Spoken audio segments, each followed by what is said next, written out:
aquí está, esta es la imagen del día. El día histórico en que por primera vez una mujer ha sido elegida alcaldesa de Bogotá, el segundo cargo más importante del país. Claudia López ganó contra todos los partidos tradicionales, incluyendo el gobernante uribismo, y llega también por primera vez al Palacio Líbano una persona que ha reconocido abiertamente y sin complejos su condición de miembro de la comunidad gay. De esta historia hablaremos hoy.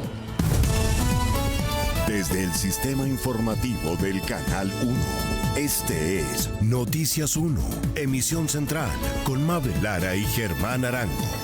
¿Qué tal? Buenas noches, bienvenidos a esta emisión especial de Noticias 1. Es un gusto saludarlos para analizar la contienda electoral que ya finalizó. Las cartas están echadas e iniciamos con nuestra imagen del día y la historia principal de esta jornada, de la mano de la ciudad más importante del país. Un adolescente que creció en Ciudad Bolívar, que pagó sus estudios, como lo dijo hace algunos instantes, con un crédito del ICETEX, y que desde el movimiento de la séptima papeleta empezó la carrera política, que hoy la tiene en la alcaldía de la ciudad más importante del país, significa un giro de 180 grados en la política colombiana. Aquí está la historia. ¡Hoy por fin ganamos! Claudia López es la primera mujer que llega por las urnas a la alcaldía de Bogotá, con el apoyo del Partido Verde, que ha tenido históricas votaciones en Bogotá, y el Polo Democrático Alternativo, partido que en pasadas elecciones ha llevado a la alcaldía a dos de sus candidatos. Hoy Bogotá, por primera vez, eligió a la hija de una familia como la suya. López nació en el centro de Bogotá, es la mayor de 6 hermanos, estudió finanzas, gobierno y relaciones internacionales en la Universidad Externado, luego realizó la maestría en administración pública y política urbana de la Universidad de Columbia en Nueva York. Vamos a unir a Bogotá por encima de los saboteos políticos. El proyecto político de Claudia llega a la alcaldía distanciando los dos caudales electorales más importantes de las pasadas elecciones, el uribismo y el petrismo. He rechazado por eventuales conflictos de interés. Con este último rompió luego de que Claudia evitara comprometerse con suspender el proyecto del metro elevado, firmado durante la administración Peñalosa. Futuro presidente de Colombia, sin duda. Su presentación en un acto de campaña de Sergio Fajardo como presidente de Colombia también generó rupturas con fuerzas de izquierda, que hasta ese momento estaban a su lado. Tenemos que salir del saboteo. López ha esgrimido como bandera la lucha anticorrupción y tendrá una ardua tarea para combatirla en sectores donde ha estado enquistada por años. A Claudia le espera una dura relación con el Consejo de Bogotá, donde son conocidas las presiones a cambio de aprobar proyectos. Lo importante es explicarle a la ciudadanía las soluciones. López se comprometió a dar incentivos a quienes utilicen vehículos eléctricos y se ha comprometido en llevar el metro a otras localidades de la ciudad. Ninguno hizo el metro y ninguno hizo un centímetro de Transmilenio ni lo mejoró. Claudia supondrá un contrapoder al presidente Iván Duque y al uribismo. Y en el Centro Urbano de Recreación de Compensar, la futura alcaldesa sigue celebrando con su pareja, con la senadora Angélica Lozano, con toda su familia y con quienes la apoyaron. Allí está mi compañero Iván Serrano. Iván, ¿qué tal? Buenas noches. Mabel, muy buenas noches. Pues como usted lo ha dicho, estamos acá en el Centro de Convenciones de Compensar, en el occidente de Bogotá, donde hace unos minutos pues terminó el discurso y la actividad de campaña de la nueva alcaldesa de Bogotá, Claudia López. La alcaldesa comenzó su discurso llamando a la unidad y dijo haberse sentido orgullosa de haber participado en esta campaña con sus demás opositores, sus demás contendientes. También hizo un llamado a la unidad en Bogotá y también dijo que este es un triunfo de las mujeres y un triunfo de las minorías. También aseguró que durante su alcaldía se escuchará a la ciudadanía y que respecto al tema de movilidad va a ser un proyecto basado en más metro y menos Transmilenio. Pues esta es la información que de momento se registra acá en este punto. Continúa usted con más en estudio. Buenas noches. Buenas noches, Iván. Ya nos vemos más adelante. Y Bogotá tiene alcaldesa Claudia Nayibe López. Acabamos de ver que el momento en que se da este reconocimiento con su equipo de campaña, y es un equipo de campaña además que trabajó arduamente durante todo este periodo. El lanzamiento de de su discurso marcó tal vez dos sectores que pueden empezar a darnos como pistas de lo que va a pasar en Bogotá. Quiero presentarles a mis acompañantes el día de hoy, los analistas. Está con nosotros el doctor Juan Fernando Cristo.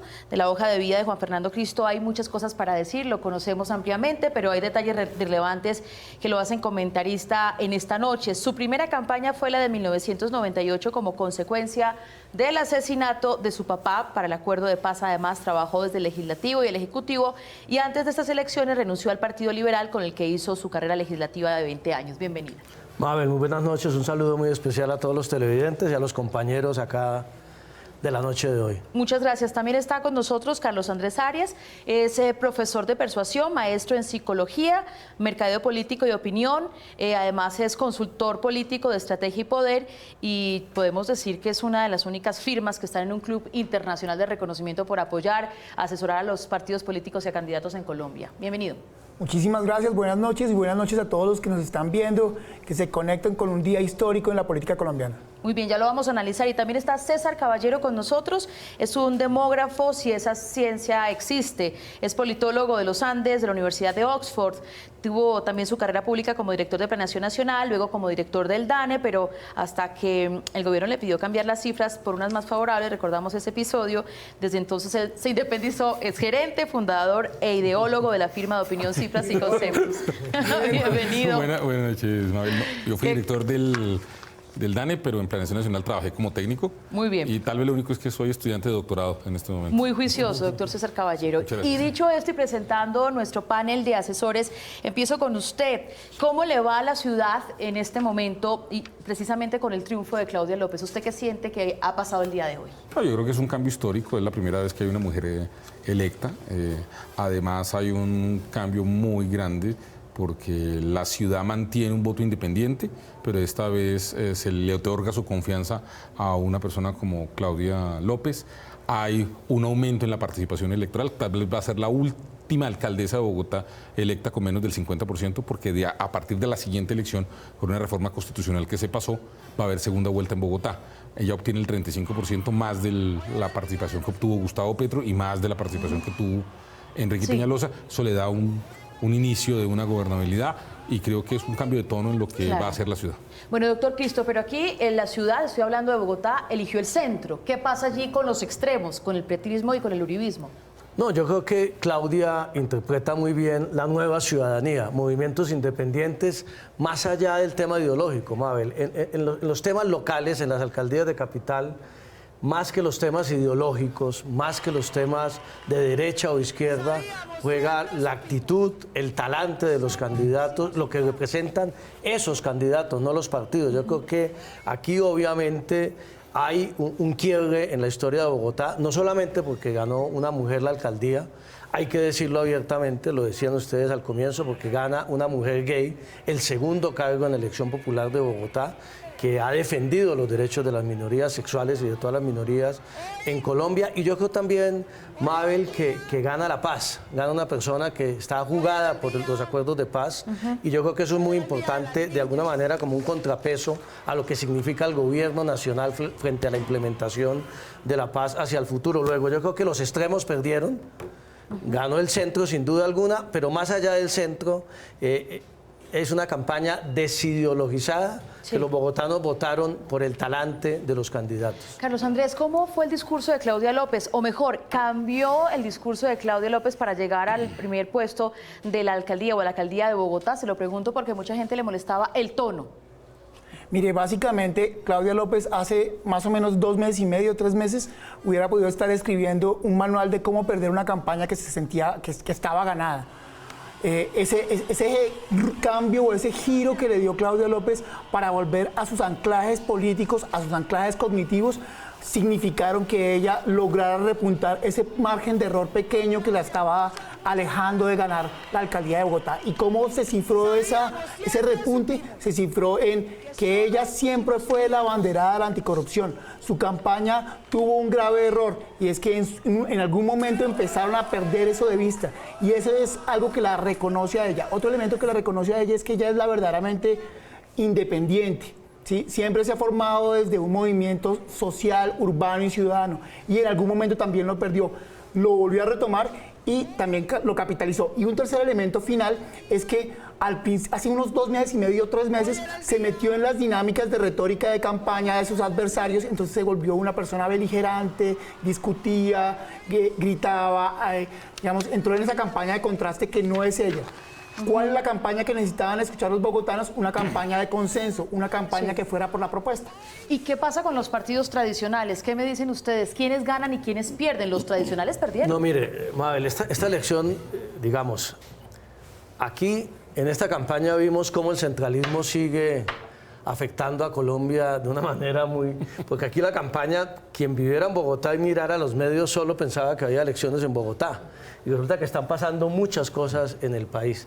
De las 7 principales capitales de Colombia, en tamaño de población, 6 alcaldías quedaron en manos de sectores independientes, de sectores ciudadanos alternativos. Bogotá, obviamente, Cali, Medellín, claro, Bucaramanga, Cartagena y Cúcuta. O sea, aquí hay un verdadero cambio de fondo en la manera como la gente está votando en los centros urbanos. No pasa lo mismo en las gobernaciones, pero aquí todos los partidos, empezando por el Centro Democrático, es el gran perdedor, perdió todas las elecciones en todas partes. Yo hablaría del partido de gobierno en general. El partido de gobierno, los que están en el gobierno, digamos, los que están acompañando, y obviamente después de ello, tanto el Partido Liberal como Cambio, que habían sido los grandes triunfadores en el 2015 en las elecciones regionales, pierden la mayoría de las gobernaciones que tenían y la mayoría de las alcaldías. Usted habla de transformaciones, pues mi compañero Juan Fernando Barona nos muestra ese panorama nacional. ¿Cómo quedó el país? Aquí está. ¡Bien, amigo! ¡Mira, está contigo! Aunque la política tradicional del país optó en estas elecciones regionales por hacer coaliciones entre partidos para asegurarse la victoria, esto no fue suficiente y en las principales ciudades salió derrotada. Por eso, hoy el país político regional es otro y se enfrenta al poder del país nacional. En Bogotá, el Centro Democrático, los liberales y los conservadores se unieron a la campaña de Miguel Uribe Turbay, quien no solo perdió frente a Claudia López, sino fue último en las elecciones. De esta manera, López, quien viene de la Alianza Verde, un partido político alterno a la clase tradicional y a los partidos políticos tradicionales, ocupará el segundo cargo más importante del país.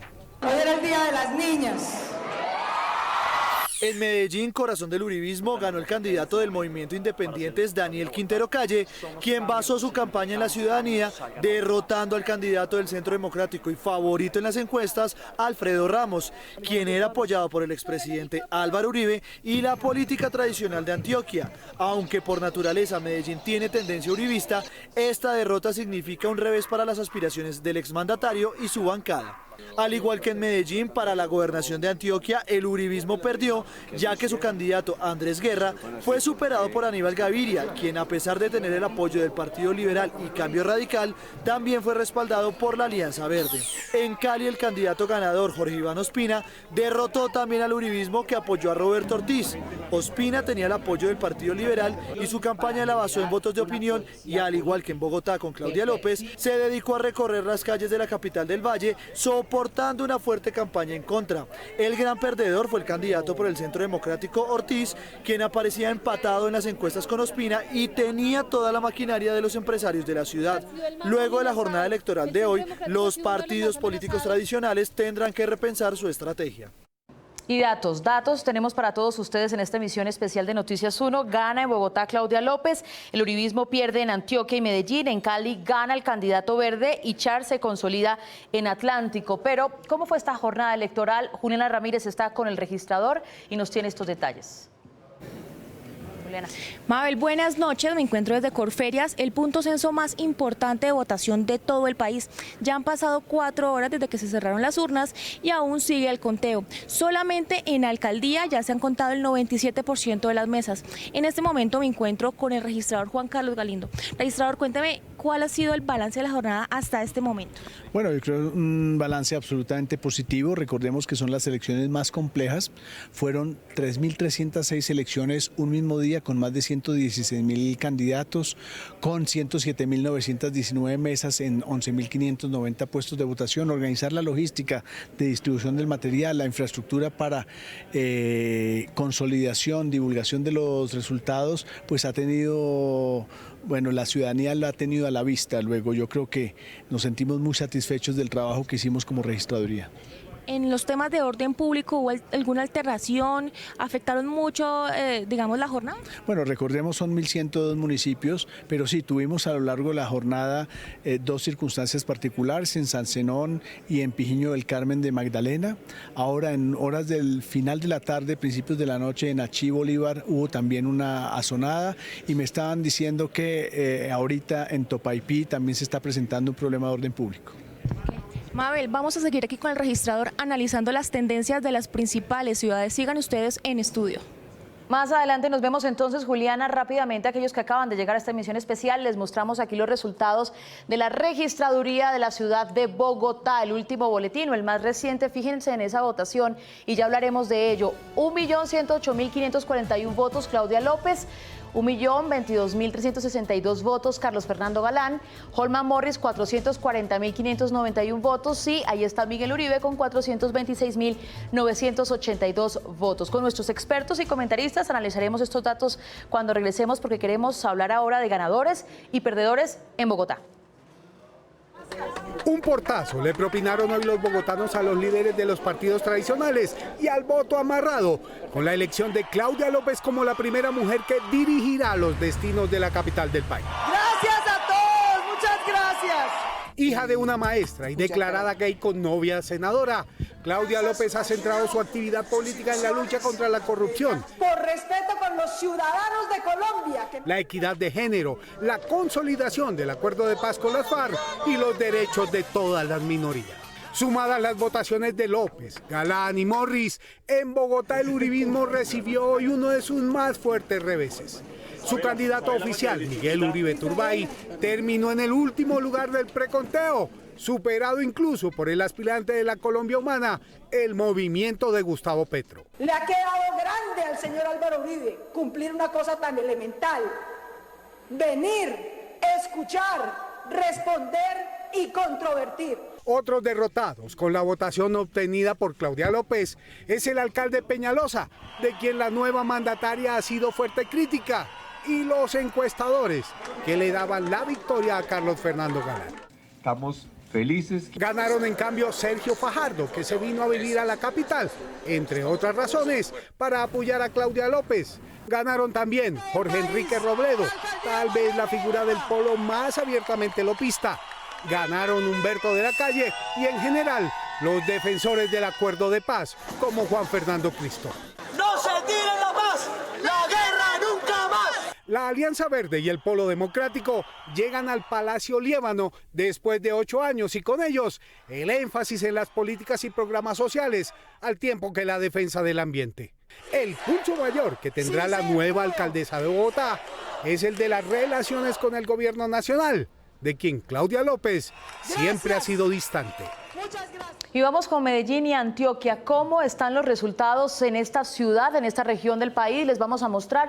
El alcalde ya es Daniel Quintero, un outsider. Nos comentará más adelante nuestros expertos quién es y qué significa su triunfo. Los votos de Daniel Quintero, 300.805 votos. Alfredo Ramos, 233.692 votos. Santiago Gómez, 94.448 votos. Y ahí está Víctor Correa, 10.018 votos. O sea que el uribismo en su tierra no ganó. Es que no ganan normalmente. No ha ganado históricamente. En Antioquia ni en Medellín no ha ganado la gobernación. No gana en Medellín. No gana en Antioquia. Pero en esta oportunidad estaba en el gobierno, la pasada estaba. Era partido de oposición, y cuando inició la campaña hace 3 meses, la campaña regional, César, usted recordará, Uribe ganaba tanto la gobernación con Andrés Guerra como la alcaldía con Luis Alfredo Gamos, lo cual quiere decir que durante esos 3 meses en la campaña al Centro Democrático le fue muy mal en Antioquia y en Medellín. Pero esto podría entenderse como un declive del uribismo en el país, con los datos de Antioquia y de Medellín. ¿Qué dice Carlos? Sí, yo estoy completamente convencido que hay un declive, no solamente por los resultados, sino porque la gran mayoría de candidatos de elecciones uninominales, es decir, alcaldías y gobernaciones que fueron apoyados de frente por el uribismo, comúnmente se quedaron quemados o están con votaciones muy complejas. Pero uno en algún momento pensaba que el uribismo podía ganar en Antioquia, en Medellín, en Caldas, la gobernación con el hijo de Adriana Gutiérrez, que podía ganar también en Córdoba, en la coalición en la que estaba, que podía ganar Casanare, que sí lo sostiene. Y hoy estamos que básicamente logra mantenerlo de Casanare. No, Meta también, que es un departamento. Y Daniel Quintero. Super uribista. Pero mire, hay un dato muy importante también, Mabel, para mostrar el declive del Centro Democrático de Uribe, no solamente por Antioquia y por Medellín. Por ejemplo, en Bogotá, los concejales del Centro Democrático, comparados con hace 4 años, creo que en este momento están bajando de 7 a 4 concejales, si no me equivoco, a 5. O sea, bajan la votación en Bogotá con respecto. Entonces, yo creo que mañana va a haber bastante movimiento al interior del Centro Democrático. Incluso un trino del expresidente Uribe reconoce, sí, perdimos, y como que tenemos que recomponer las filas, algo así, el trino hace algunos instantes. Yo creo que más allá del análisis es el mismo reconocimiento del líder político que confirma que está en declive. Y esto, digamos que muy seguramente César me puede complementar, esto va de la mano con la caída en su favorabilidad. Esto significa el teflón se está rompiendo. Usted es el experto en las cifras. ¿Eso se nota en las encuestas? Sí, en todas las encuestas, digamos, desde que llegó Iván Duque al poder, la favorabilidad del expresidente Álvaro Uribe ha caído entre unos 10 y 15 puntos y no se ha vuelto a recuperar. Entonces, digamos que eso se nota, la gestión del gobierno no ha sido buena ante los ciudadanos. Y uno lo que nota también, otro elemento es que el Partido Verde realmente logra muchas cosas: gobernación de Boyacá, alcaldía de Cúcuta, alcaldía de Manizales, alcaldía de Bogotá, alcaldía de Cali, Florencia. Pero es uno de los únicos partidos que se luce en esta elección. Realmente logra una cosa, digamos, bastante grande. Me quedan debiendo el análisis de Daniel, porque tengo que ir a las cifras. Bueno, rápido, creo que tengo un minuto. Bueno, Daniel. Mire, Daniel es la muestra vívida de que la comunicación política cambió y que la comunicación política hoy desplaza o comparte los espacios que tenía con la plaza pública en las redes sociales. La campaña de Quintero confirma que los ciudadanos hoy estamos más pendientes del celular y recibimos más mensajes y incidimos en la persuasión del proceso de elección y decisión por las redes sociales. Una cosa muy rápida, en una sociedad que se cerró a la banda a proteger a EPM frente a Hidroituango, Daniel Quintero tuvo la valentía de decirle a esa sociedad: oiga, tenemos que proteger a EPM, pero tenemos que preguntarle qué fue lo que pasó en Hidroituango. Y eso recogió un sentimiento silencioso que hoy se expresa en la sociedad. Daniel inicia su campaña con lo que dice César frente a Hidroituango, ¿no? Y después, obviamente, modera su discurso, va abriendo su espacio y va moderando, pero lo que es muy importante del caso de Daniel en Bogotá es que en Medellín es que sí realmente es una candidatura totalmente independiente. Le hicieron además una guerra sucia increíble en los últimos 20 días, lo trataron de matricular con el petrismo cuando Petro tenía candidato en Medellín y supo en estos 15 días manejar con tranquilidad todos los ataques y comunicarse muy bien con la ciudadanía. ¿Usted está feliz? Yo sí estoy feliz. ¿Usted ganó Medellín, ganó Bogotá? Apoyé a Claudia, apoyé a Daniel y esa nueva, digamos, ese ejercicio es el que estamos pretendiendo hacer y por eso nos salimos del Partido Liberal. Yo quiero un elemento adicional. Mire, esto también confirma que los jóvenes están por fin saliendo del hashtag estoy indignado de redes sociales, en esa participación de redes sociales a una participación electoral activa. Y eso lo confirma que la abstención en Bogotá se reduce. Y a Quintero en Medellín lo elige una franja de edad mucho más joven que la que anteriormente elegía gobernantes. La película es combinada, como dijo el doctor Cristo. Sí, pero me la cuenta ahora, por favor, que tengo que ir a los indicadores. Como siempre, nuestra emisión de Noticias 1. Aquí están los indicadores. De los 36.581.513 colombianos aptos para votar hoy, al final se contaron unos 21.200.000 votantes, que dan a estas elecciones regionales una participación del 60.2%, mientras que en las anteriores de 2015 participaron el 59.4% y en las de 2011 el 57.3%. Esto indica que la votación del referendo aumentó en 1% a los ciudadanos activos. Esto es lo que indican los indicadores. Y nos vamos inmediatamente a la registraduría, donde está Juliana Ramírez con el registrador para que nos cuente sobre Barranquilla, Atlántico, cómo se comportó esta región del país en estas elecciones. Registrador, en Barranquilla los resultados no sorprendieron. Bueno, tenemos que hemos superado el 98% de mesas informadas con un resultado del candidato para alcalde Jaime Alberto Pumarejo con 305.808 votos con el 62.49. El partido Polo Democrático y su candidato Antonio Eduardo Borges tuvo 65.525 y 13.39 de participación. Aquí lo que podemos ver, se puede observar, es que el voto en blanco tuvo un alto nivel, cerca del 16-17% por encima de los demás candidatos. Bueno, esto quiere decir, señores, que en Barranquilla, en Atlántico, la Casa Char gana con 62/19 y en Barranquilla 62/13%. Nos habla de los clanes o de las casas políticas, digamos así, una hegemonía. Que en las grandes ciudades hay un voto distinto, pero uno encuentra, por ejemplo, que los Aguilar siguen dominando la gobernación de Santander, que los Génicos siguen dominando la gobernación del Cesar, que los Char siguen dominando la gobernación del Atlántico, que Dilian Francisca Toro sigue dominando la gobernación del Valle, que Jorge Rey y este grupo siguen dominando la gobernación de Cundinamarca. O sea, de todas maneras, no es que en todas partes esta ola que estamos viendo, digamos, de nuevas alternativas se ha dado. Tú decías al principio, eso pasa en las grandes ciudades, pero en las gobernaciones más o menos se mantiene. ¿Y es el lanzamiento de la campaña presidencial de Alejandro Char? Pues a mí me ha llamado mucho la atención esta semana que todo el mundo ha mencionado que qué pasa con las elecciones presidenciales con base en las elecciones regionales. Y Mabel, yo estoy convencido que no tiene nada que ver lo uno con lo otro. Basta con ver en el año 2015 la celebración que tenía, por ejemplo, Germán Vargas Lleras y Cambio Radical, cuando ganó con Peñalosa en Bogotá y ganó como 10 gobernaciones en el país. Y mira el resultado en el 2018. Yo creo que pretender asimilar un resultado en elecciones regionales con lo que pueda pasar dentro de 3 años, yo creo que es equivocado. Yo no haría ningún vaticinio de acá a 3 años con base en lo que pasa acá, cómo le fue a un candidato que apoyaba tal sector u otro. Aquí lo único claro es un declive real del partido de gobierno que se acentúa con el último año y pico del gobierno del presidente Duque. Sin lugar a dudas, el uribismo pagó el costo del desgaste del gobierno del presidente Duque. Carlos Andrés, ¿cuál es la clave del éxito de los Char en el Atlántico? Porque uno ve la votación del alcalde Jaime Pumarejo y se sorprende. Vamos a mostrarles inmediatamente aquí en nuestra pantalla cómo quedó Barranquilla. Se sorprende con esa votación, se sorprende con la favorabilidad de Alex Char, que está en el poder. ¿Cuál es la clave?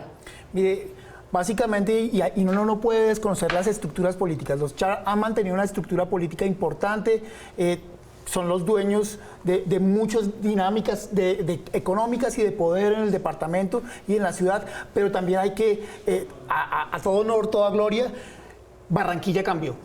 Y eso el ciudadano de a pie lo siente. Y eso el ciudadano de a pie solamente lo siente, sino que lo reconoce y lo devuelve y lo agradece. Y por eso muy seguramente la votación del Puma es la que es, y por eso la votación de Elsa es la que es. Entonces, sí, hay una estructura política detrás, pero también el Puma hay... Pumarejo. Sí, el Puma. Sí, pero yo creo que tiene razón Carlos, o sea, cuando tú vas a Barranquilla en los últimos años, la gente se siente orgullosa de su ciudad, la gente está optimista, y eso se viene viendo desde hace ya un buen tiempo y se ha mantenido. Y sin lugar a dudas, eso se refleja en las urnas, obviamente ayudado también por la estructura política. Política y económica. Doctor Caballero, antes de la pausa, ¿qué me iba a decir? Barranquilla tiene una buena administración, pero tienen equipo de fútbol, tienen emisora, tienen supermercado, tienen constructora, que ahora tienen banco. Es decir, esto es una cosa. Yo creo que aquí vamos a empezar a ver el punto de máxima llegada del Clan Char, porque tiene alcaldía, gobernación, y de aquí en adelante Pero no me vamos a empezar a ver. respondieron. ¿Se lanza la alcaldía? ¿A la presidencia? Pues todo el mundo dice yo que creería que sí, dependiendo... No puntual, ¿sí o no? Yo creo que sí. Yo creería, y hay que hacer un análisis, y lo comentábamos al principio, hay que mirar cómo fue la estructura de los Char en el Caribe sabanero y en el resto del Caribe oceánico. Es decir, hay que mirar cómo les fue en Magdalena, cómo les fue en el Cesar, cómo les fue en Sucre. Que no les fue muy bien. Y yo creo que con base en eso se va a empezar a medir si pueden lanzarse o no. Bueno, estamos de regreso muy felices y con la excusa de nuestros acompañantes el día de hoy queremos contarles que ya somos 10.477 backers, miembros de la red independiente que le dan a este noticiero un compromiso con el periodismo investigativo. Y como ya pasamos de los 10.000, es hora de escoger además al ganador de esta jornada con Noticias 1. desayuno, de una cena con todo el equipo de Noticias 1 y les vamos a contar cómo vamos a hacer este sorteo en este preciso momento para que puedan estar con nosotros. Los van a representar a ustedes. Será nuestro invitado especial del próximo fin de semana y aquí está el backer. Les contamos cómo lo vamos a hacer. Ellos ya son miembros de la Red Independiente. Hola, yo soy María Camila Díaz, yo creo en el periodismo independiente, creo en el derecho y en el deber de estar bien informado, y además creo en que el periodismo debe vigilar de cerca al poder y muchas veces denunciarlo cuando es necesario sin miedo. Los gobernantes y políticos autoritarios siempre le han tenido miedo al periodismo independiente, a que se investigue y se profundicen las noticias, como siempre ha hecho Noticias 1. Para mí es un honor hacer parte de la Red Independiente. Invito a los ciudadanos, particularmente a los jóvenes y a los demócratas, a que nos unamos a la Red Independiente. Soy admiradora de Noticias 1 porque creo que es el único canal de noticias independiente de Colombia. Tienen mi respeto, mi respaldo y mi admiración y todo mi apoyo. Programé mi aporte mensual en pro de la independencia, la objetividad y la libre expresión. Invito a muchos que a su capacidad hagan lo mismo y así defendamos derechos tan sagrados para que el mejor noticiero de Colombia siga adelante. ¡Que viva Noticias 1! Tú también puedes serlo y apoyar la prensa libre y el derecho a la verdad. Entra a vaki.co/la Red Independiente. Muy bien, y aquí está nuestro sorteo, la persona que los va a representar a ustedes, que son miembros, socios del periodismo investigativo que hacemos aquí en Noticias 1. Les vamos a mostrar inmediatamente. Ya llegamos a la meta inicial, pero queremos seguir creciendo de la mano de ustedes, nuestros televidentes que confían en nosotros. Y siendo este sorteo, ahí está, vamos a ver cómo se mueven los números. Un minuto, por favor, empezamos un sorteo para saber quién es el ganador 10.000 que los va a representar.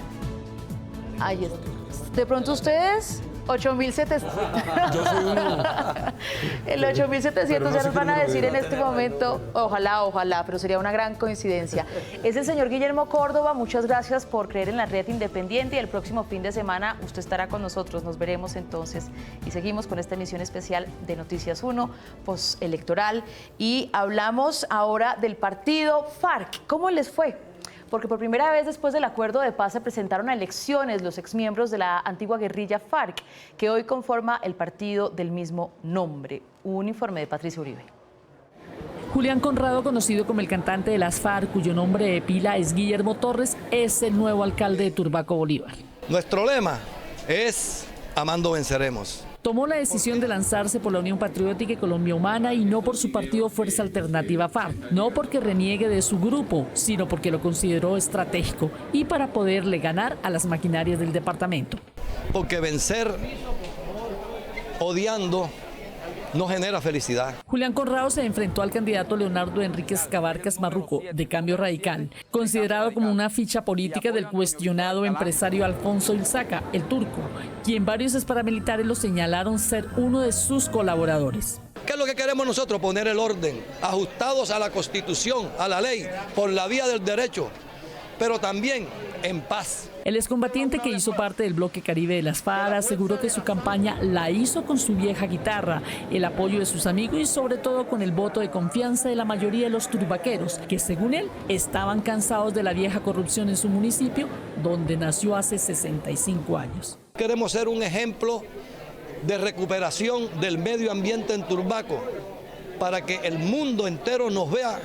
¿Y qué es lo que van a ver aquí en Turbaco? El rescate de las cuencas hídricas. Fuerza Alternativa participó por primera vez en elecciones municipales y departamentales con 308 candidatos, de los cuales 101 eran excombatientes. Estuvieron en 23 departamentos y concentraron sus votaciones en Santander, Bichada, Antioquia, Tolima, Meta y Bolívar. El nuevo partido, que surgió de los acuerdos de paz, le apostó a 16 alcaldías, entre ellas la de Caldono, Cauca, Planaza y Cononzo en el Tolima y Cumaribo en Bichada. En este último departamento presentaron 19 candidatos a consejos. Aún no hay resultados consolidados de Fuerza Alternativa.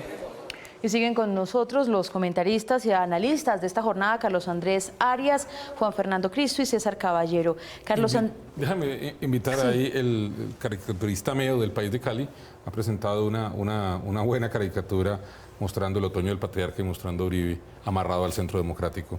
Yo creo que está interpretando parte de lo que nosotros hemos dicho. Claro, y de pronto sale el día de mañana el diario El País, donde publica sus caricaturas. Oiga, Carlos, ¿el discurso de las FARC debería cambiar, debería transformarse para que la gente pueda votar por ellos o al menos se siente más cercanía? Mire, el discurso de las FARC está anclado en el proceso de paz y el proceso de paz lamentablemente no se ha podido conectar con el ciudadano de a pie. La paz y la JEP y todo lo que esto nos rodea, claro, nos toca desde un nivel macro, pero al ciudadano común y corriente está esperando otro tipo de información, está esperando otro tipo de retórica. Y si las FARC no empieza a involucrarse con ello, pues no lo va a lograr. Hace unos días conversábamos sobre la gestión legislativa de las FARC y hoy todas las promesas de esa representación política que tiene en el Congreso está anudada a la JEP, está anudada a la paz. Las FARC como partido político tienen que empezarse a sintonizar cada vez más con los ciudadanos y con esas necesidades básicas insatisfechas. De lo contrario, se va a quedar en una retórica que lo va a alejar. Las cifras de las FARC, ¿cómo están? ¿La gente qué piensa, qué siente con el partido FARC? No, las FARC siguen manteniendo un alto nivel de rechazo donde hacemos las encuestas, que es en grandes ciudades, en los territorios donde ellos están de todas maneras. Nosotros hemos hecho algunos estudios por organizaciones internacionales donde empieza a mostrarse unas cifras interesantes donde a mí no me sorprendería que logren tener de pronto no alcaldías, pero sí varios concejales y de pronto un diputado. Eso con este alcalde me parece que es absolutamente meritorio y desde aquí yo creo que hay que hacerle un llamado al presidente Duque, así como hay que proteger las CTRs, al señor Julián Coronado, que acaban de elegirlo, hay que ponerle todos los esquemas de seguridad, porque es muy importante para el país que él se pueda posicionar, que pueda hacer una alcaldía y que obviamente tenga toda la protección del Estado para ejercer sus derechos políticos. ¿Como partido político tienen futuro? Pues mire, Mabel, yo diría, primero tienen que cambiarle el nombre. Yo creo que eso fue una equivocación mortal que nosotros estemos hablando hoy del partido de las FARC, porque la gente, después de 50 años de conflicto y de violencia, no hace la separación. Yo creo que eso le ha hecho mucho daño. Entiendo que están en ese proceso. Segundo, tienen que modernizar su discurso y yo espero que tengan futuro porque me parece mucho mejor la imagen de hoy de Timochenko votando en Bogotá por sus listas al Congreso de lo que pasaba hace 10 o 12 años cuando las FARC saboteaban todo el proceso electoral y mire que se ha vivido en tranquilidad. Luego me parece que hay que apostarle a que las FARC en democracia, cambiándole el nombre, puedan avanzar, puedan modernizar su discurso y le termino con esto, Mabel, no analicemos solo a las FARC, al partido de las FARC, analicemos todo lo que estamos hablando en esta noche acá de los resultados, tiene que ver con el proceso de paz y con el acuerdo de paz. Claro. Tiene que ver con que se amplió la democracia, se ha profundizado la democracia, la gente ha perdido miedo por votar por los sectores independientes de centro izquierda y yo creo que es una buena noticia y es de alguna manera un resultado también, no solo las FARC, sino todo esta nueva ola en la democracia colombiana, fruto de los acuerdos de paz. Claro, por eso también se ha mencionado que fue una elección histórica posacuerdo de paz y que eso era importante para conocer el panorama en el país. Y cambió el panorama. Sí, ahí están las cifras, evidentemente, Carlos. Un elemento adicional alrededor de lo que están diciendo para complementar. Si las FARC, si el partido FARC hoy lee muy bien lo que sucedió en las capitales de departamento, si lee muy bien que estos movimientos independientes, como la Red Independiente, ha logrado este tipo de escaños, ha logrado posicionarse en la mente de los electores, seguramente va a empezar a sentir que si se desmarcan de lo tradicional, seguramente van a lograr las votaciones que necesitan. Y un comentario adicional, Mabel, es increíble que hoy, 6 años después, mire la reflexión que tiene que hacer el Centro Democrático y el gobierno César frente al acuerdo de paz. Desde hace 6 años nos venían diciendo que las FARC se iba a tomar el poder gracias al acuerdo de paz. Y mire el resultado tan lánguido. Y la campaña del Centro Democrático, ustedes vieron las vallas en todo el país, era el Partido Centro Democrático, la única barrera al castrochavismo, yo no sé qué cosa, o al socialismo, que nadie en Colombia está sintiendo que vamos hacia el castrochavismo, ni mucho menos a un gobierno de las FARC. Bueno, les contamos también qué pasó en materia de orden público, aunque se reportó tranquilidad en todo el país en esta jornada electoral, hubo algunas alteraciones que fueron comentadas por el ministro de Defensa. Aunque las elecciones se llevaron en relativa calma en todo el país, a las 5 de la tarde, justo cuando el conteo de votos dio como ganador a Raúl Fernando Moreno como nuevo alcalde del municipio de Santana, Boyacá,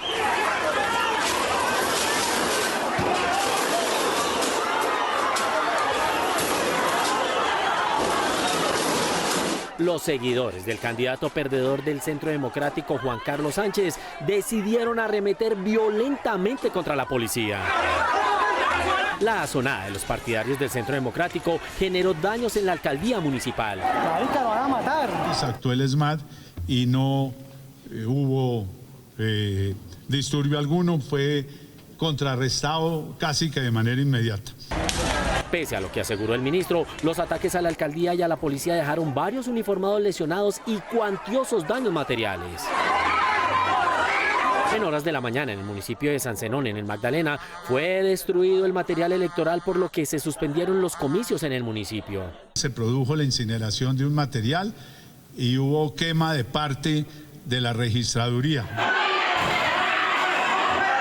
En Pejiñón del Carmen, en el departamento del Magdalena, también fue quemado material electoral y se suspendieron los comicios. También se impidieron las elecciones y hubo destrucción de mesas de votación, pero la situación en este momento está controlada. Durante la jornada fueron capturadas 154 personas por diferentes hechos, entre ellas 25 personas por delitos electorales. Estamos de regreso y como es costumbre, aquí está nuestro Top Secret electoral. Entonces, va a ver si le quitan esa cosa a ella, porque en verdad... En Riohacha, la jornada de elecciones de hoy debió ser muy especial. Como suele ocurrir en La Guajira, lo que allí sucedió días antes no tiene mucha explicación ni ningún sentido de lo racional.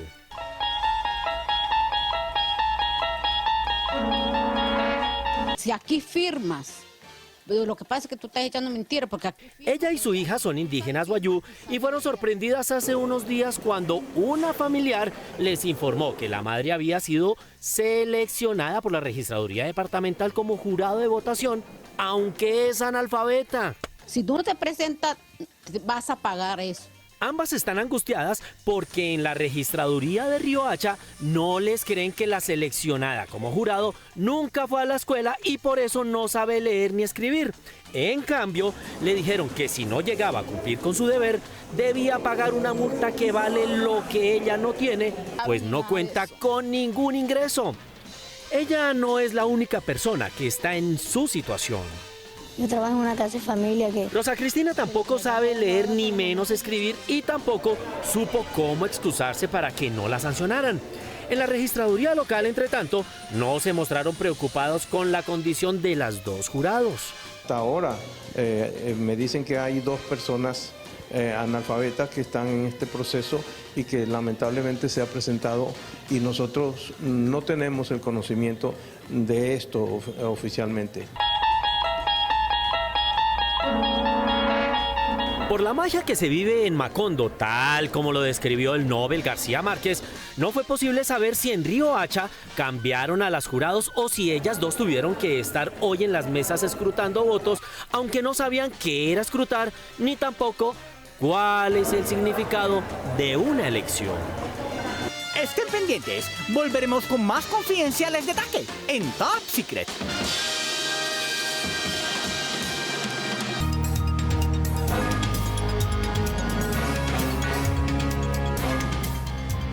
Aquí estamos de regreso en esta transmisión especial de Noticias 1, cubrimiento durante toda la jornada y los detalles y el análisis con nuestros invitados. Están con nosotros César Caballero, que es politólogo de la Universidad de los Andes y la Universidad de Oxford y también pues tiene una carrera pública reconocida por todos los colombianos. Nos acompaña el doctor Juan Fernando Cristo, muchos detalles para contar de su hoja de vida, que ha sido, digamos, una figura política muy importante en los últimos años en nuestro país, y está también Carlos Andrés Arias, que es asesor, que cuenta además con el equipo de consultoría política, estrategia y poder, y con ustedes hemos estado hablando durante toda esta jornada de lo que ha pasado en Colombia. Yo quiero preguntarle, doctor Cristo, a usted, que hace parte de este movimiento o de apoyo al proceso de paz, ¿qué tanto cambia también los compromisos de los nuevos gobernantes con ese posacuerdo, con esta etapa que estamos viviendo? ¿Qué piensa?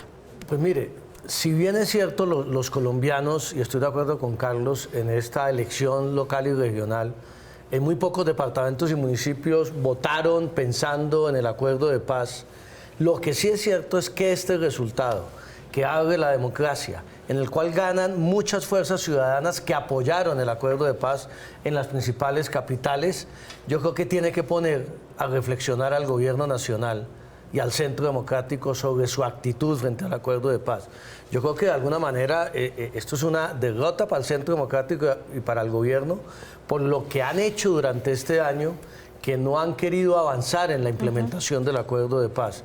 Luego, yo creo que en la medida en que además estos alcaldes van a ser unos amigos de la paz, Daniel Quintero, Claudia López, Jorge Iván Ospina, en el Congreso de la República, en el gobierno, es gente que se la jugó por la paz. Yo creo que eso es un muy buen mensaje para la implementación del acuerdo hacia el futuro y para que los futuros gobernadores y alcaldes se comprometan a fondo con la implementación de la paz en los territorios. Acaba de hablar el presidente y hace un llamado a la unidad nacional. ¿Qué piensan ustedes del discurso del presidente?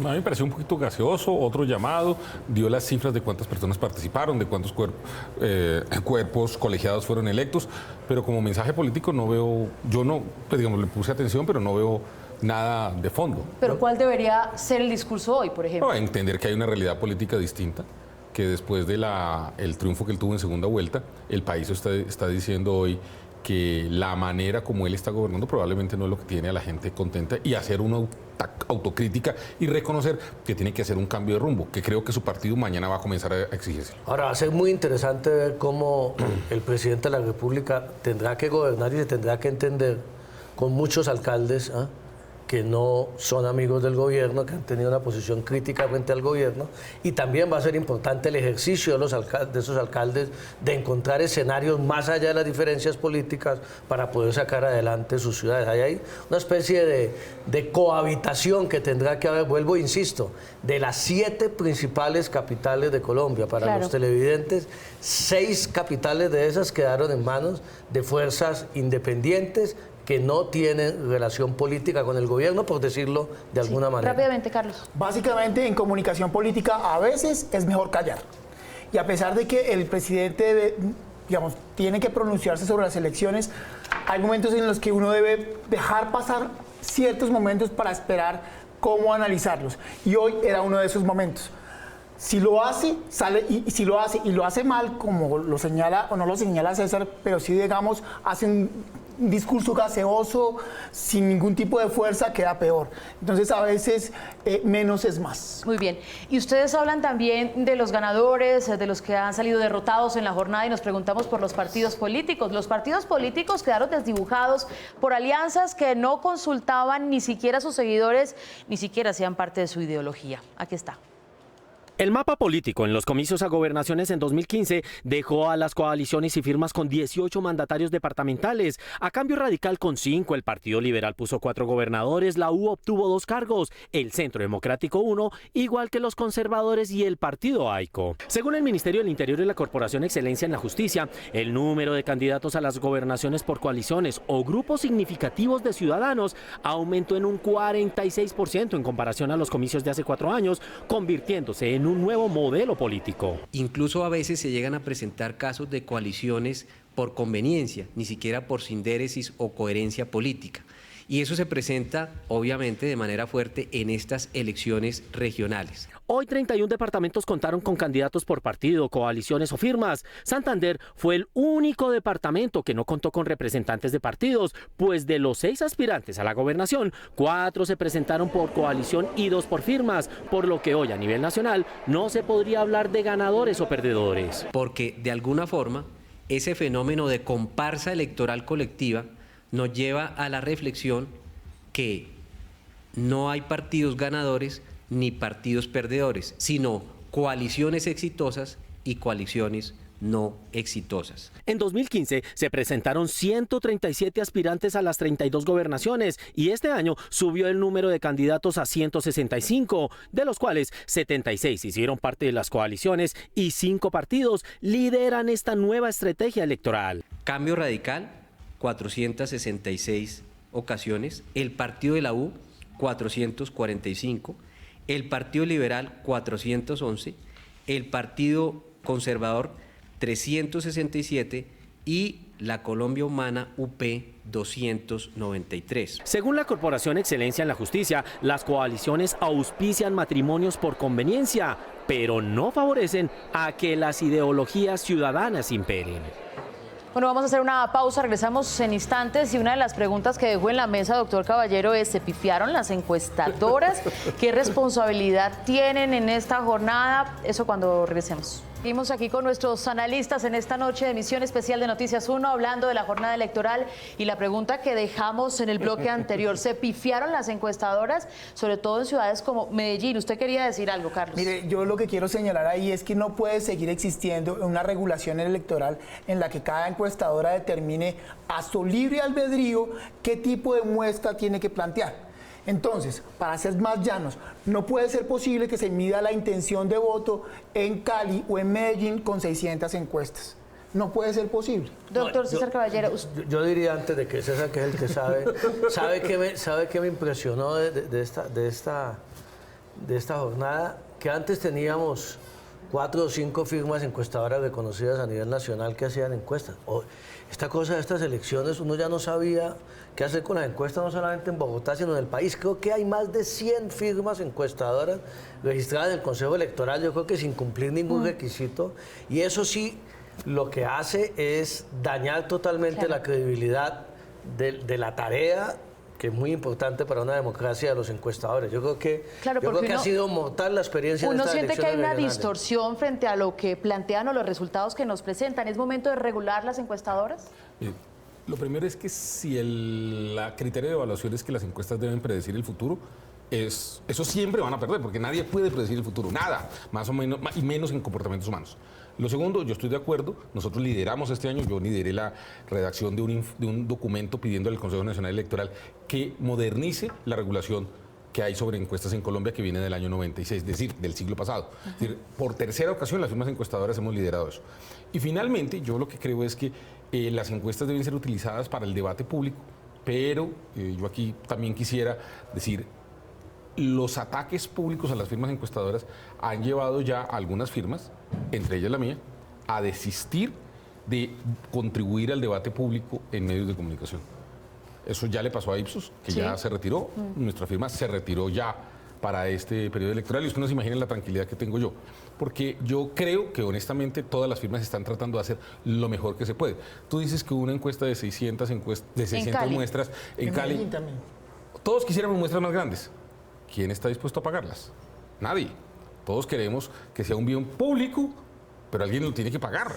Ahora, ¿yo qué creo? Que debe haber una regulación mejor y que haya sobre todo un criterio que se llama la trazabilidad de las encuestas.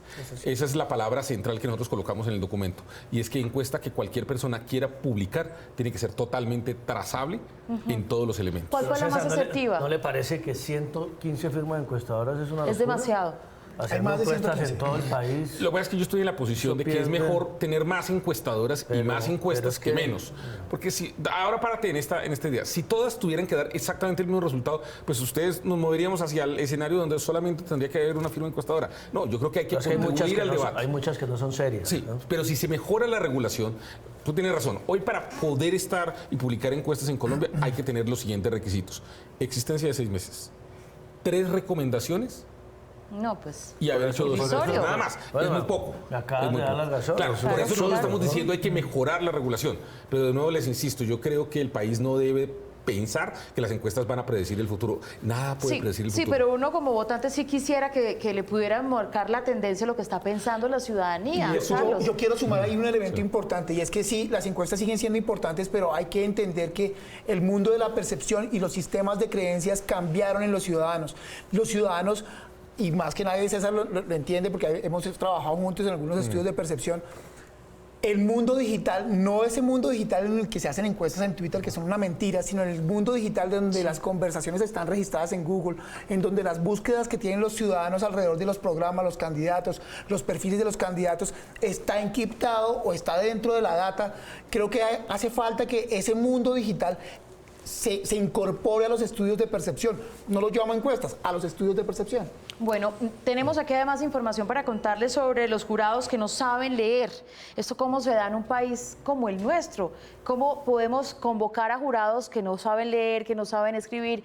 Hace parte de la realidad que nos encontramos también nosotros aquí. Creo que tenemos un informe en este momento que rodamos inmediatamente.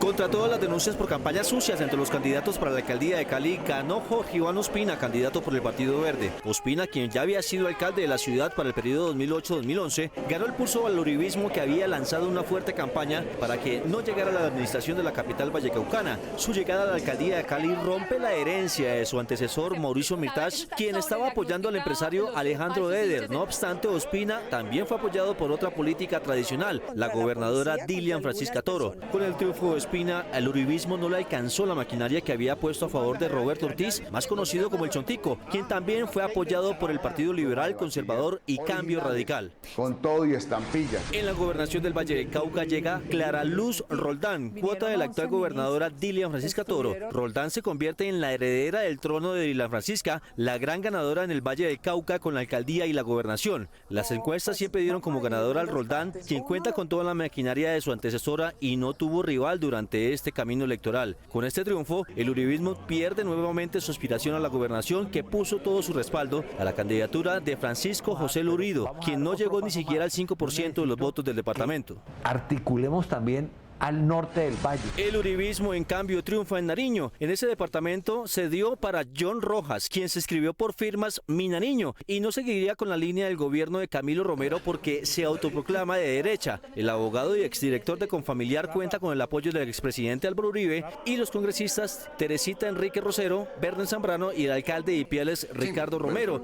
El triunfo de Rojas representa la terminación del dominio de la izquierda, teniendo en cuenta que las dos últimas administraciones las tuvo la alianza de los partidos Verde y Polo Democrático. Pues claro, si nosotros hacemos para todas las alcaldías. A la alcaldía de Pasto llega Germán Chamorro, candidato del movimiento Corramos Juntos por Pasto, de la coalición del partido de la U, Cambio Radical, AICO y ASI. Con el guiño político del expresidente Álvaro Uribe, aleja la ciudad de Pasto de una alcaldía de centro izquierda porque muchos de los aliados políticos son reconocidos por militar en partidos de derecha principalmente y apoyado por empresarios de la región. El uribismo gana el primer y segundo puesto con intención de voto porque Nicolás Toro también estaba respaldado por el Centro Democrático. Siguen demostrando. En el departamento de Cauca sigue triunfando los partidos tradicionales. Elías Larradondo, a quien la Procuraduría le abrió una investigación por irregularidades en contratación ilegal, llega a la gobernación del Cauca por el partido Cambio Radical, Liberal y otros movimientos políticos. Larradondo representa el continuismo del gobernador Óscar Rodrigo Campo, cuota política del senador Temístocles Ortega, investigado por la Procuraduría. El país tiene una polarización clarísima.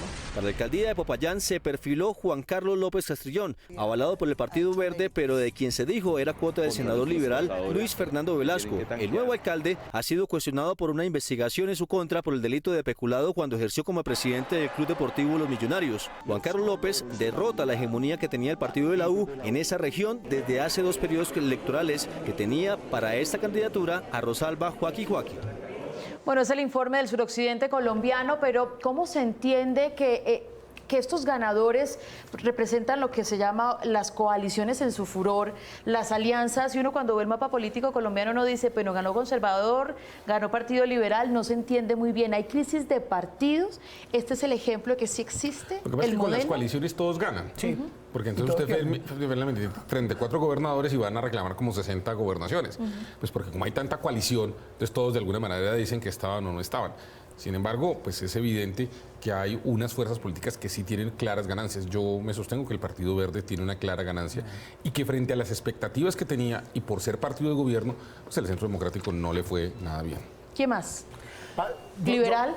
Yo creo que yo lo que diría es que a pesar de que se disfrazan en las coaliciones, que además le hacen enorme daño. Nosotros vimos, por ejemplo, el Partido Liberal apoyando en el Santander una candidata a la gobernación de Alejandro Ordóñez y que encabezó las marchas contra el acuerdo de paz y la ideología de género. Eso distorsiona totalmente, eso es lo que le hace perder credibilidad a los partidos.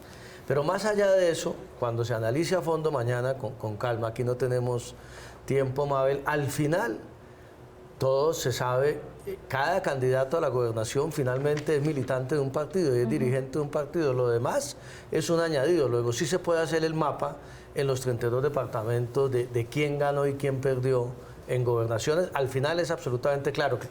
Hoy para la ciudadanía aparecen 5 o 6 avales, lo cual es una falta de seriedad además.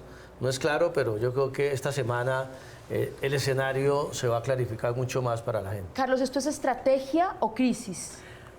Una de las dos.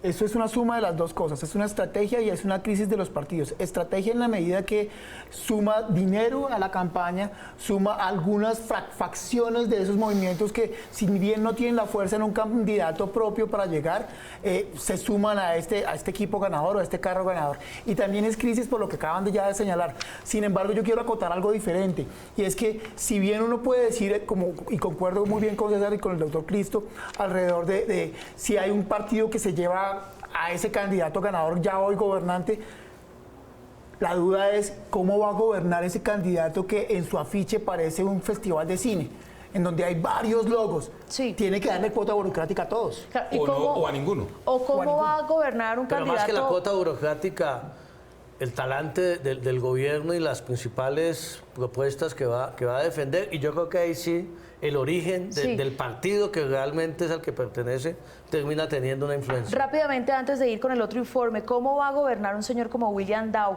que era un bebedor, que se fue a los Estados Unidos y que viene sin partido político a mandar en Cartagena? Eso es una muy buena pregunta. Ese es uno de los palos de la jornada. Dicen que llevaba 12 años por fuera, su única bandera fue la lucha contra la corrupción en Cartagena y le llegó a la ciudadanía. Ojalá ahora, después de que gane las elecciones, pueda rodearse bien de un equipo técnico y que pueda hacer una buena alcaldía, porque Cartagena no aguantaría una nueva frustración. Va a tener un consejo dominado por el Partido Conservador, Cambio Radical. O sea, no tiene cómo gobernar. Ese es el consejo que le toca. Yo quiero plantear dos análisis alrededor de ese caso puntual. Y esos dos análisis están, primero, en que la ciudadanía, en donde no solamente había un partido mayoritario o un candidato ganador, demostró en las urnas con el voto en blanco, ¿sí?, o con este tipo de candidatos anodinos que no venían de ningún lado, que está cansado de los partidos políticos tradicionales y está cansado de las maquinarias. Un caso adicional de este es el de Armenia. Claro. Sí, y el del Quindío, donde la segunda mayor votación es el voto en blanco. Y la segunda consideración es que este tipo de personajes, de candidatos, hoy alcaldes, el alcalde de Cartagena va a gobernar seguramente desde un ejercicio de magistratura de opinión, en donde se va a llevar a la ciudadanía como abrigo frente a los concejales que no tiene apoyo ninguno. Pues ojalá, porque en los últimos años estábamos hablando con algunos periodistas de aquí de nuestra redacción, 11 en la última década, Cartagena ha tenido 11 mandatarios en los últimos 10 años, su peor crisis político-administrativa. Vámonos al Caribe o vámonos a esa parte del país. En Córdoba y Sucre perdieron unos cuestionados y ganaron otros también cuestionados. Perdieron Yair Acuña y el candidato Alejandro Leons, pero ganaron 2 más que les contamos a continuación. Los clanes políticos tradicionales de Cartagena sufrieron una histórica derrota con el triunfo de William Dow, un veedor que pocos conocían hasta hace unos meses, cuando decidió ingresar a la política con el movimiento ciudadano contra la corrupción Salvemos a Cartagena. Para atacarlos de frente. William García Tirado y Yolanda Wong, entre quienes se pensaba estaba la disputa, fueron los grandes derrotados. Vicente Blel llega a la gobernación de Bolívar con una hoja de vida sin cuestionamientos directos, pero en medio de un escándalo de corrupción protagonizado por su padre, el mal reputado ex senador conservador Vicente Blel, condenado en 2010 por parapolítica. La llamada red de contratación le quitó el aval del Centro Democrático. Hoy nuevamente me veo respondiendo por actos ajenos. En Barranquilla y Atlántico, como se había pronosticado, no hubo sorpresas. Sucedió lo que todo el mundo sabía. Jaime Pumarejo de Cambio Radical y Elsa Noguera del mismo partido alcanzaron la alcaldía y gobernación respectivamente. Con ello, los exministros de Vivienda aseguraron el continuismo del clan de los Char en el poder. Los recién electos han trabajado juntos en administraciones anteriores y son de las entrañas de las casas Gerlain y Char. El patriarca de esta última, Fuad Char, quien ha sido cuestionado por una supuesta compra de votos en Barranquilla y a quien han relacionado como patrocinador de la fuga de la condenada Aida Merlano, ha dicho públicamente que Pumarejo es su hijo político. El pulso político en Magdalena y Santa Marta lo ganó el caicevismo con el exalcalde Carlos Caicedo en la gobernación sobre el bargallerista Luis Miguel El Mello Cotes, apoyado por el uribismo y el clan Char, mencionado por la Fundación Pares como heredero de la parapolítica. Birna Johnson, candidata de Caicedo, logró la alcaldía de Santa Marta, moñona dirían en la región. José Ramiro Bermúdez del Partido Liberal, con el apoyo del uribismo, se quedó con la alcaldía de Riohacha, derrotando al candidato del Partido Conservador, Blas Quintero Mendoza. La gobernación quedó en manos de Nemesio Royce de la coalición Un Cambio por la Guajira, con el apoyo de los partidos Conservador, la U, Cambio Radical y Colombia Renaciente. El gran derrotado es Delay McDaniel.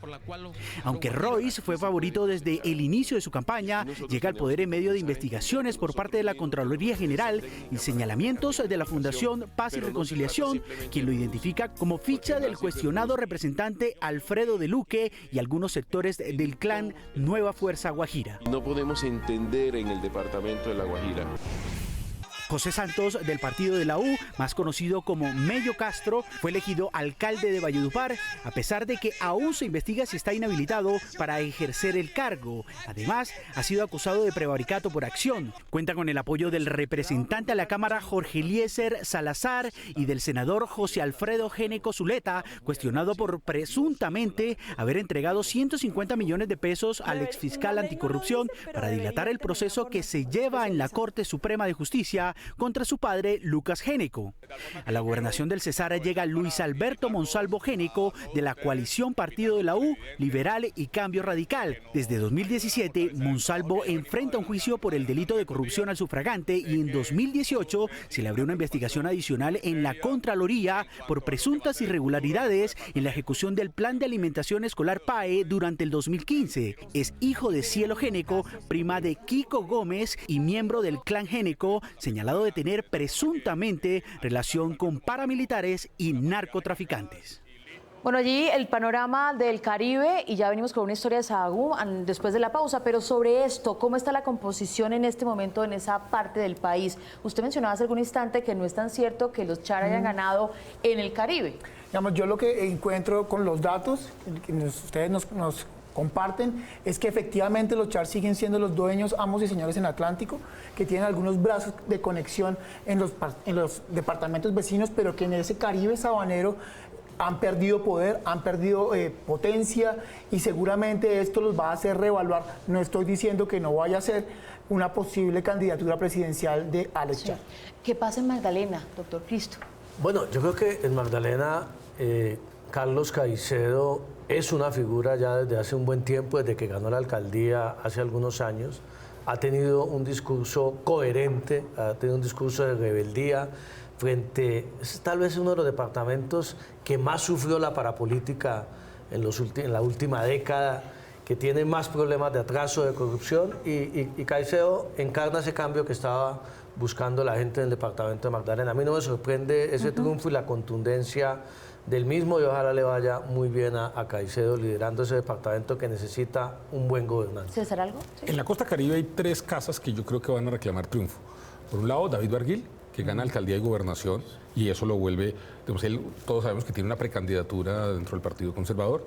En Magdalena, Carlos Caicedo, y en Atlántico y algunos otros lugares, los Char. Yo creo que esas tres de alguna manera van a decir los Génecos y los Génecos serían las cuatro grandes ganadores. Lo que sí creo es que lo que se había pensado que los Char iban a dominar la costa caribe no está pasando.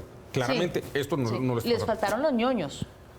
Perdieron porque... Los ñoños estaban divididos. Sí, creo que unos estaban en un lado y otros en otro, no tengo Pero yo creo que el gran ganador es Barguil. ¿Qué pasó? Sí, yo también creo que el gran ganador es Barguil porque apuesta políticamente, pero económicamente no mueve un peso. No veo un peso. No mueve un peso. No mueve un peso. Ellos ya son miembros de la red independiente. Con gusto donaré a Noticias 1 como ciudadana. Como alcaldesa les propondré que con un modelo como el de NPR o BBC sean parte del canal Capital. Bogotá y Colombia ganan mucho más con un canal público de periodismo independiente que gubernamental.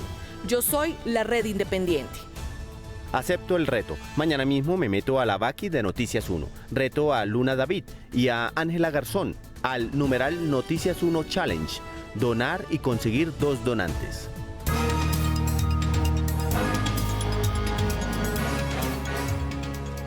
Muy bien, estamos de regreso, ya parte casi final de esta edición especial de Noticias 1 con nuestros analistas, conociendo de primera mano cómo está el mapa político colombiano. Y antes de ir a la historia de Sahagún, que la anuncié en el bloque anterior, usted menciona, César, que ya también empieza a mostrarse un panorama de candidatos presidenciales. Sí, mire, yo creo que el doctor Cristo lo ha dicho en varias ocasiones, una elección local no tiene nada directamente una relación con lo que sean las presidenciales, que van a ser en 2 años y medio, casi 3. Sin embargo, ante la ausencia de liderazgo de parte del gobierno del presidente Duque, es claro que ahí hay un escenario de un vacío como de liderazgos nacionales, en donde yo siento, por ejemplo, que el discurso del doctor Galán, Carlos Fernando Galán, hoy es un discurso diciendo, mire, acaba de sacar 1 millón de votos, este es el inicio de un proyecto político de largo aliento. Yo creo que eso marca el inicio de una precandidatura presidencial. Todos sabemos que Fajardo ya dijo que es candidato presidencial. Empiezan a salir nombres, el mismo doctor Cristo creo que va a hacer una candidatura presidencial. O sea, aquí yo le puedo decir fácilmente 32 nombres. No, pero espéreme que nos conteste, ¿sí? No, pero no estamos aquí. A ver, madre, pero no, contésteme. Estamos a 2 años y medio. Sí estamos construyendo opciones hacia el futuro por fuera de los partidos, y este proceso regional ayudó. Pero mire, más allá de eso, yo estoy de acuerdo con César en cuanto a que la campaña presidencial, estas elecciones locales la van a anticipar. Sí. O sea, veremos en enero o en febrero ya. Si no es que mañana. Los primeros, no, pues veremos análisis y tal, pero campaña como tal, sin duda alguna, por la ausencia de liderazgo del gobierno. Que el gobierno definitivamente pues está generando un vacío en el país, y eso, en política, esos vacíos se terminan llenando otros protagonistas. Pero si bien eso es cierto, yo no creo que los resultados electorales de ahora, sobre la base de esos resultados, uno puede hacer pronósticos de que este salió favorecido y va a ganar. Digamos, hoy la ciudadanía vota de manera independiente y libre, especialmente en las grandes capitales. Uno no puede decir que el 1,5 millón de votos de Claudia le pertenecen a este candidato presidencial o a este otro, no mencionemos nombres, o los de Daniel Quintero en Medellín, o los de William Dado en Cartagena. En fin, yo creo que ahora comienza otro proceso presidencial nacional, en donde la gente parte de cero. Bueno, hay unos que sacaron una votación importante hace 1 año y medio, y en donde obviamente los candidatos tendrán que ganarse ese espacio, y no es por cuenta de endoso de votos, porque entre otras cosas, eso es lo que critican los alcaldes que hoy ganaron de manera independiente y alternativa. Comprométase, Carlos, digan los nombres. Ya tenemos a Carlos Fernando en su discurso del día de hoy, Gustavo Petro, que seguirá jugando esa carta presidenciable, Sergio Fajardo. 2 elementos adicionales antes de comprometerme con nombres. Y para la audiencia, digamos que nuestros análisis no parten desde la subjetividad de, oiga, es que creemos o consideramos que la posible derrota, no. Claramente y estadísticamente, en términos de números de los resultados electorales, hoy el partido de gobierno perdió. Iván Duque perdió. Y aquí quiero llamar a la reflexión al doctor Cristo y a César para que me digan si yo estoy equivocado. Nunca, hace más o menos unos 25 años, un partido de gobierno había perdido tan estrepitosamente unas elecciones locales. Revisemos el mapa electoral y busquemos saber cuántos alcaldes y gobernadores tiene hoy el Centro Democrático, y nos vamos a dar cuenta que nuestro análisis no es subjetivo, sino que parte de una realidad política. 2, ahora sí, para entrar a comprometerme, yo lo que encuentro es que efectivamente nombres es muy complejo decir, pero sí se puede asociar esos posibles candidatos a candidatos que empiecen a entender que los partidos políticos para elecciones uninominales no son la salida que quiere el ciudadano, que el ciudadano quiere candidatos que estén más asociados a movimientos ciudadanos reales y a una trayectoria que pueda refrendarse en esa independencia. Y ahí están los casos, Quintero y López. Muy bien. Odebrecht estuvo presente en toda la campaña política de Sahagún. Esta es la historia. El gran derrotado en Córdoba también fue el Centro Democrático, porque pierde el candidato al que apoyó para la alcaldía de Montería, Salim Guisáiz, y pierde la gobernación de Córdoba a su candidato Carlos Gómez, quien fue determinante en la gobernación de Alejandro Lyons como secretario jurídico y secretario general.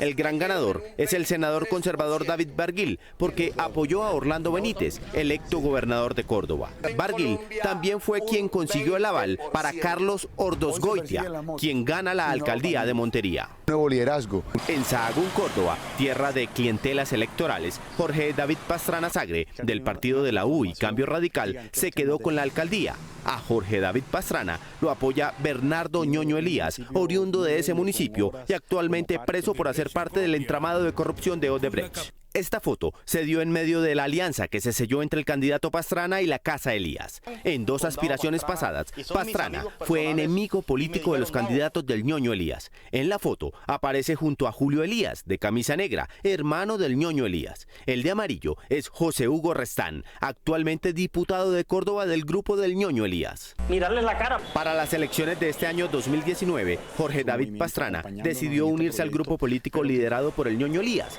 La victoria de Pastrana junto al clan Elías demuestra que el corrupto ex senador Bernardo Miguel Elías sigue decidiendo a quién pone de alcalde en su municipio. Agobiante. La principal oponente a Pastrana fue Lucía Patricia Tous.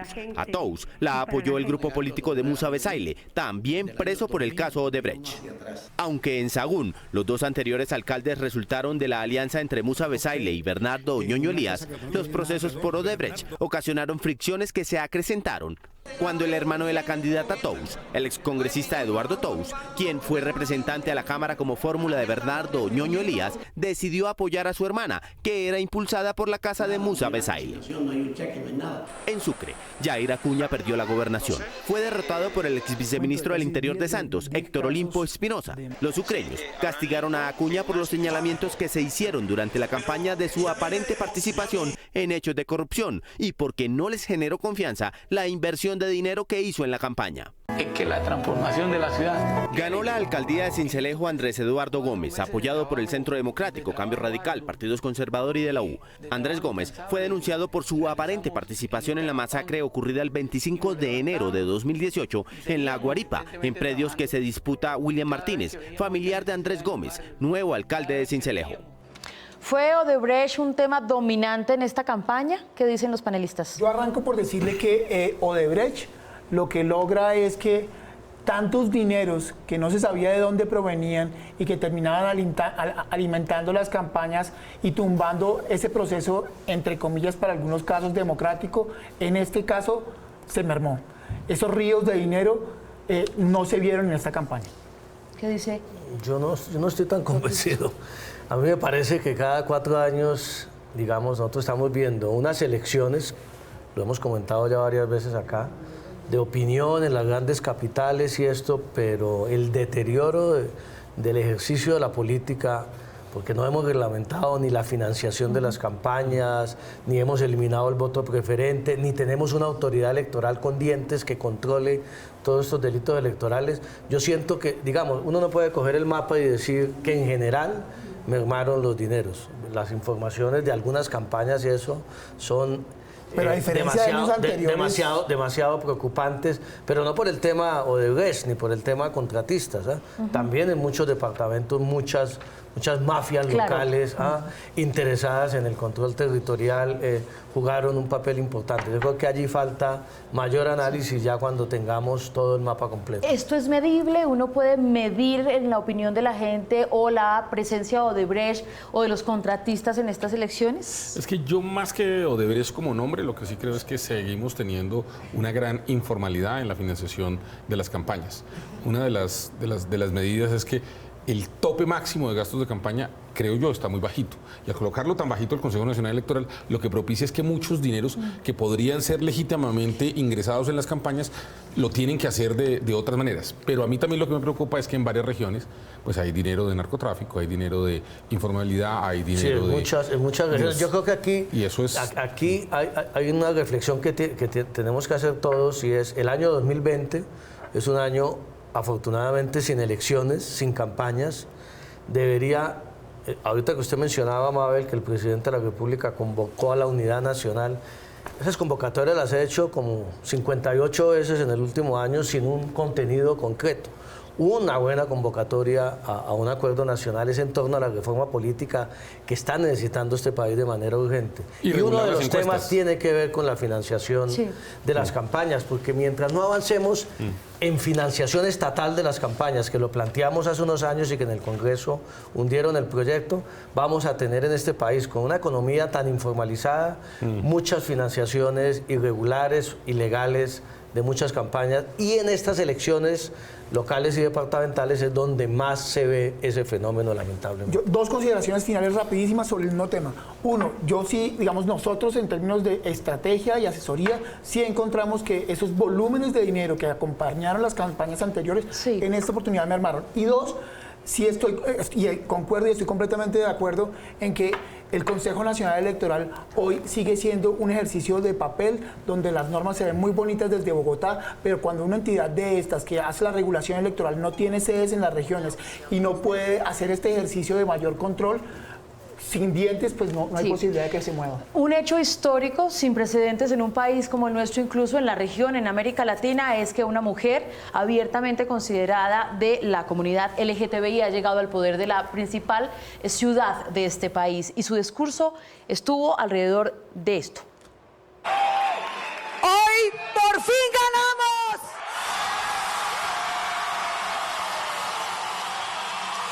Gracias. Hoy era el Día de las Niñas. Hoy era el Día de los Jóvenes. Hoy era el Día de las Mujeres.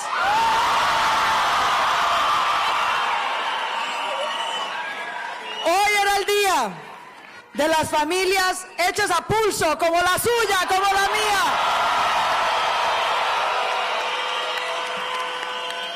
Sabíamos, siempre supimos que solo si nos uníamos podíamos ganar.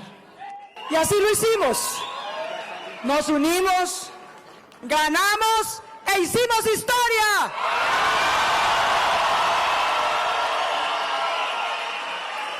Gracias a toda la ciudadanía de Bogotá. Gracias.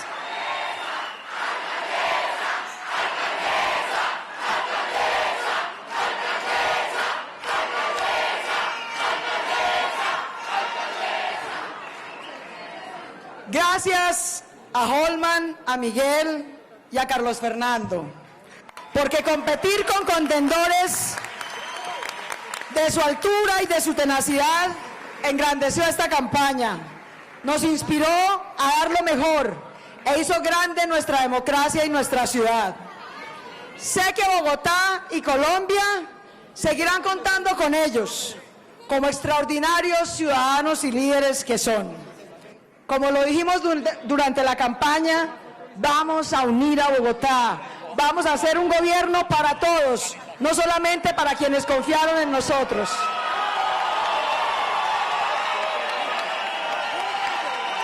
Bueno, estamos hablando aquí mientras observamos a Claudia López y a quienes la acompañaban. Usted estaba allá, doctor Cristo, llegó rapidito. Claro, allá estuvimos, muy cerquita aquí de los estudios Mabel. Óigame, les pregunté por Antanas Mockus, ¿sumó, restó? ¿Quién le sumó a Claudia, quién le restó?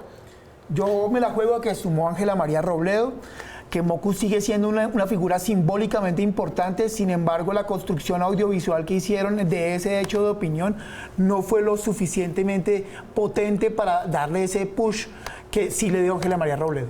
¿Qué dice usted? Yo creo que sumó, digamos, para tener una votación de esas y para haber ganado una campaña que era muy difícil, y que estoy de acuerdo con lo que Carlos comentó al principio, inició con algunas equivocaciones de Claudia en su enfoque de la campaña. Para haberse recuperado en las últimas 3 semanas, sumó el esfuerzo y el trabajo de mucha gente, de muchos jóvenes, de muchas mujeres, y ahí Ángela María fue clave también, pero sin duda alguna Antanas Mockus sigue siendo un referente en Bogotá, y digamos, que restó sin lugar a dudas no. ¿Cuánto sumó es la pregunta? Y si suma igual que sumaba anteriormente, pues eso es muy difícil de calcular. Muy bien. Yo creo que también le suma a ella el hecho de tener una lista fuerte al Consejo, la lista del Partido Verde, logra una votación realmente muy importante, y cuando uno empiece a mirar luego el tema de las JAL, pues entre el Polo y el Partido Verde habían cerca de 430 personas todos los días buscando. Eso iba a decir yo, las dos estructuras del Polo y los Verdes en Bogotá son importantes. Muy importantes en los últimos 15 días para Claudia, sin lugar a dudas. Tenemos una historia de un hecho que se produjo hace algunos instantes en la Unión Valle del Cauca y les contamos qué es lo que sucede en este momento en esa población. En este momento en el municipio de la Unión Valle del Cauca hay una amenaza de azonada. Los manifestantes aseguran que presuntamente se habrían quemado los tarjetones que estaban marcados con el nombre del candidato a la alcaldía, Juan Carlos Muñoz. Ellos solicitaron que se haga un reconteo y aún no hay respuesta de la registraduría. Aquí en el Coliseo, a las afueras del Coliseo, donde se está haciendo en este momento de escrutinio, hace presencia el SMAT. Bueno, se acabó el tiempo. Quiero rápidamente la conclusión de todos ustedes. ¿Qué sigue para el país? ¿Cómo queda Colombia ahora? Lo primero es que la agenda pública nacional no la está dictando el presidente, y ahora estos mandatarios locales van a empezar a ponérsela. Yo creo que ahí hay un vacío de liderazgo del gobierno nacional que estos nuevos mandatarios van a empezar a ocupar. Y obviamente lo que ya he venido diciendo, el Partido Verde creo que avanza de manera muy importante, y el Centro Democrático como partido del gobierno en el poder creo que es castigado en las urnas. Doctor Cristo. Dos reflexiones finales. Primero, hay un cambio político importante en Colombia. Hay cada vez en las grandes capitales y muchos municipios unas ciudadanías independientes que se están expresando más allá de ideologías, más allá de las estructuras políticas, según sus intereses. Y segundo lugar, se abre una gran pregunta a partir de mañana. ¿Cómo va a reaccionar el gobierno? ¿Qué va a hacer el gobierno frente a esta realidad política?